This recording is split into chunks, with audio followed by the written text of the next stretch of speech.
Apie ką yra įmonė Brolis Timber? Brolis Timber yra apie medieną. Timber reiškia medieną. Šiuo metu esam didžiausi termomedienos gamintojai Lietuvoje. Turim vienintelę tokio tipo sertifikuotą terminio apdorojimo gamyklą. Turim seną padalinį Kauno mieste, Petrašiūnuose, ten obliuoja medieną, turim medienos padengimo cechą, o čia Kauno Leze įsikūręs naujausias, moderniausias mūsų padalinys termomedienos gamykla. Be abejo, dalis medienos lieka čia Lietuvoje. Su kuo prekiaujate, kur iškeliauja į užsienį? Pagrindinė rinka Lenkija, taip pat Airija, Vokietija, dalis keliauja į Portugaliją, JAV ir taip toliau. Ir visa šita mediena, kur matome, iš kur jinai yra čia? Žaliava pagrindė suomiška, apdorojimas Lietuvoje. Turite ir bandymo aikštelę. Kaip jinai čia funkcionuoja? Kokia jos prasmė?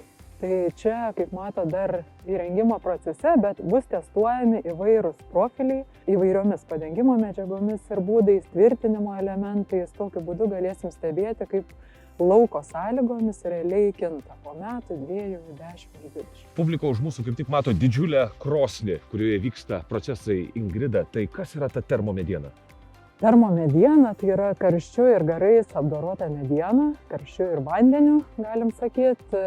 Tai yra modifikuota mediena, kai vyksta fizikiniai ir cheminiai pokyčiai ląstelės viduje. Pagrindinės termomedienos savybės, kurios labai aktualios vartotojams, tai yra ilgamžiškumas. Mediena laikosi nedengta jokiamis medžiagomis daugiau nei 30 metų lauko sąlygomis ir stabilus matmenys. Tai reiškia nesikraipo, nesiraito taip kaip įprasta mediena. Tai viską padarote čia?